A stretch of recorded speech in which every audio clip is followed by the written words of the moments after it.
But all this while, you have a company with a plantation name? What do a man from Vancouver, Canada, and a woman from California have to do with South Carolina?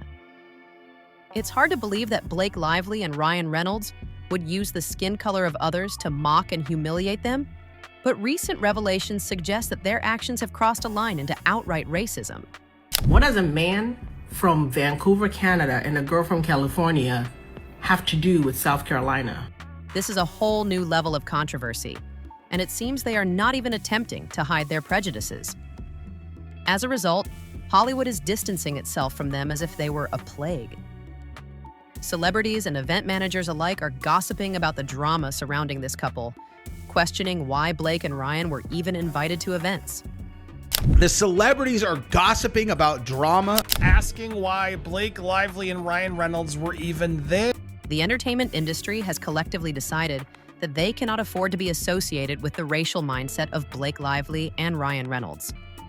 Many in the Black community are calling for their cancellation, leaving Hollywood with no choice but to say goodbye to this once beloved couple. I can't imagine that was easy, and so I would just avoid all of it too if I were them. I can only imagine how difficult it must be for them to confront the reality that their racist attitudes have led to their ultimate downfall.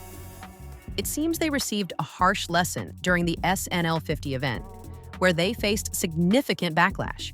I think that they just learned their lesson with SNL 50, where they got tons of backlash, and then just the red carpet experience from Another Simple Favor. Their attempts to reclaim their status in the unforgiving world of Hollywood have been met with humiliation from their peers, largely due to their history of mistreatment and social injustice toward Black individuals.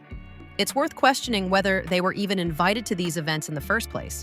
I think we can prove they weren't invited. I mean, really? I don't think this is the year to bring Blake Lively. I mean, yeah. I agree with you. Like, maybe it was her reps who sort of advised her not to go, but... The roots of this controversy can be traced back to their marriage at a plantation, a site steeped in the legacy of slavery. With a plantation name, the same place with the slave cabins, the place called Slave Street, where they say the slaves just love having weddings there. The spirits love having these weddings there. Boone Hall Plantation, where they chose to celebrate their union, is infamous for its ties to American slavery and the suffering of Black people. Established in 1681, Boone Hall operated for over 200 years, relying on the forced labor of enslaved Africans. He's from Canada. She is from California. Why were they obsessed with this plantation out there? These were not just laborers, they were human beings, stripped of their freedom, families, and identities. Unfortunately, the legacy of these individuals continues to be overshadowed by those who find humor in their suffering. Because she just wants to romanticize that deep South history of how the blues came from and where it came from and the blueberries from the blues. Among these individuals is Blake Lively, who, along with Ryan Reynolds, seems to romanticize the very history that caused so much pain. The plantation's prosperity was built on the backs of Black men, women, and children who toiled under brutal conditions, particularly in the production of bricks and cotton. The cabins that once housed enslaved families still stand today, serving as a stark reminder of the suffering endured by generations. This company is registered in 2015. We find out they got married on a plantation. They come out with a bullshit apology in 2020. These structures were cramped and suffocating, bearing witness to the cries of mothers separated from their children and the whispered prayers for freedom. The Avenue of Oaks, a picturesque path lined with towering trees leading to the main house, may appear scenic to some. What does a man from Vancouver, Canada, and a girl from California have to do with South Carolina? Why are you so obsessed with the South? But it is a corridor of memory, a reminder of the pain that lies beneath the surface of its beauty. Yet Blake and Ryan chose this plantation as the perfect backdrop for their wedding photos, seemingly oblivious to the historical significance of the site. Let's do the math. Get married in 2012. This company is registered in 2015. We find out they got married on a plantation. They come out with a bullshit apology in 2020. You will not believe what Ellsrich just found out about Blake Lively, Ryan Reynolds, and the plantation that they got married on. Their decision to marry at Boone Hall Plantation in 2012 has drawn criticism and public backlash for years. Initially, they ignored the outcry, but as Hollywood began to distance itself from them, their PR teams pushed them to address the situation. This here is Boone Hall LLC, established in June 10th, 2015. The company is active. It is registered under the agent name ML Management. That ML Management is in charge of all those other companies we found for Blake and Ryan. In 2020, Ryan Reynolds issued a public apology, calling their wedding a giant mistake. However, this apology came nearly 8 years after the fact, and Blake Lively has remained unapologetic, refusing to acknowledge the pain and suffering of Black people. That address, 250 West 57th Street, is the same address we found in conjunction with that 888 7th Avenue, 4th floor, New York address. Who found it? What name is that? Ryan Reynolds. The timing of Ryan's apology raises questions about its sincerity, especially given the backlash they faced from the Black community and the growing calls for their cancellation. Enter Elric, a TikTok creator who uncovered some intriguing details about Boone Hall LLC. It's registered in South Carolina, but then they take the same name and register it in New York. Ryan Reynolds does this. Boone Hall. And that's not just a coincidence. So somehow, in my mind, I am thinking that they own a part of it and that was entity, or maybe do they own it outright, but then it's also registered in South Carolina. A company registered in 2015. The name appears to be a subtle nod to the plantation where Blake and Ryan got married, almost as if they wanted to acknowledge it without explicitly stating it. And I'm just like flabbergasted that these people are this disgusting. And the fact that they donated this money to the NAACP 6 years ago, and now she's getting this Time Award, and this was all to make up for that plantation wedding, but the whole time they owned the plantation that they got married on, and doing these fake apologies, and they didn't realize and they didn't know it was a plantation.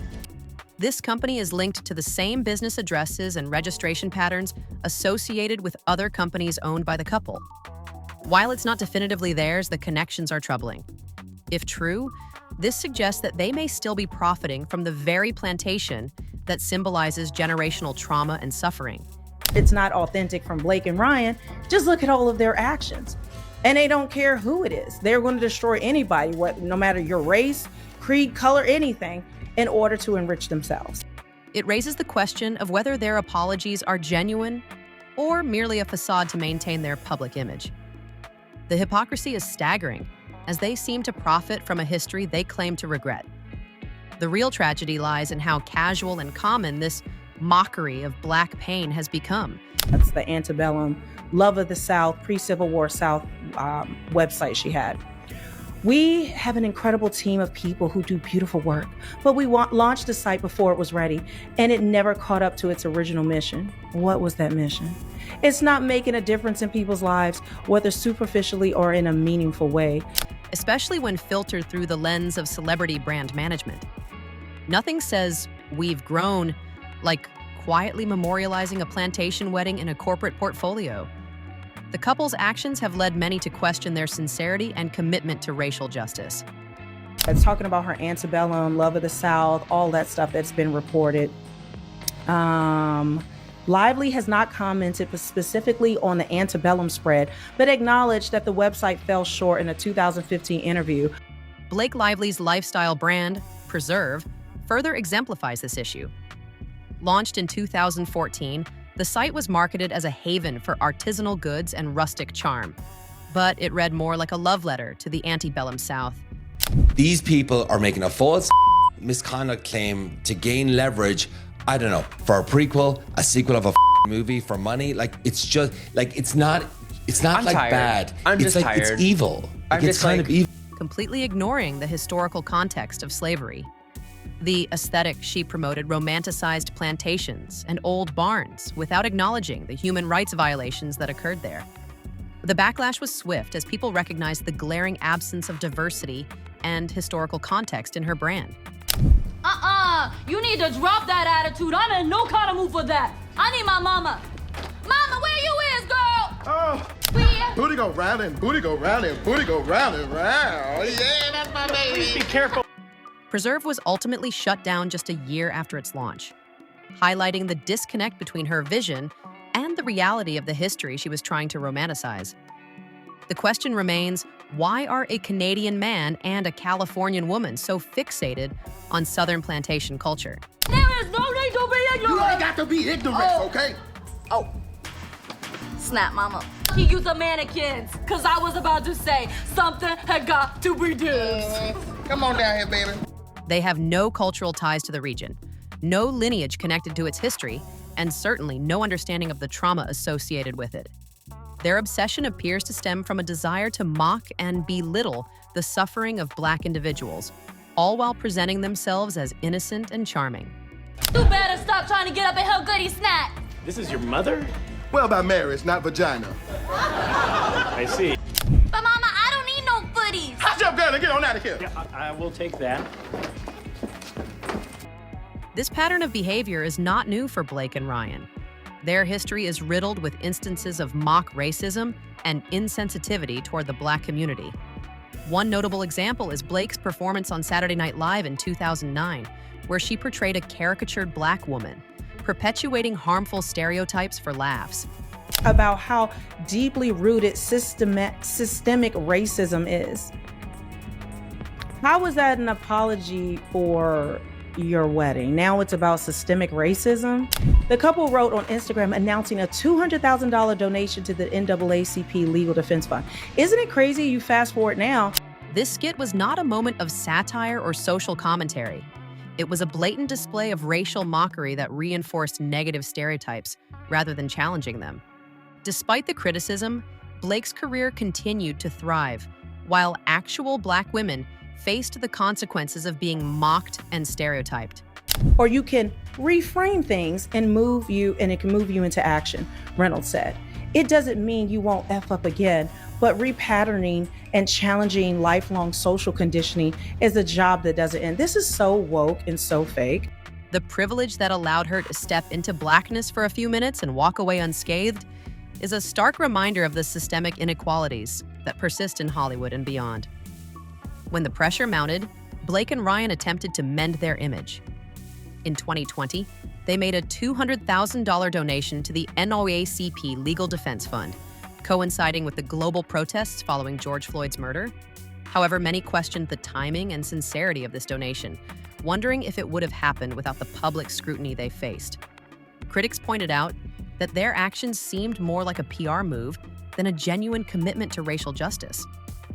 The couple's attempts to distance themselves from their past have been met with skepticism. Their public apologies and donations do little to erase the history of their actions. Instead, they serve as reminders of the performative nature of their activism, as they continue to profit from a legacy of pain. As Hollywood grapples with the implications of their actions, it has become clear that the couple's past is catching up with them. Their absence from high-profile events like the Met Gala speaks volumes about the industry's response to their behavior. The theme of this year's Met Gala, which celebrated Black culture and fashion, was not an appropriate backdrop for a couple with a history of racial insensitivity. In the end, the question remains, can Blake Lively and Ryan Reynolds truly change? Or are they simply trying to navigate the fallout from their past actions? The scrutiny they face is a reflection of a larger conversation about accountability and the need for genuine change in Hollywood. As the public continues to demand respect and acknowledgement of Black history, it is clear that the couple's fairy tale may be coming to an end. What are your thoughts on this situation? Share your opinions in the comments below.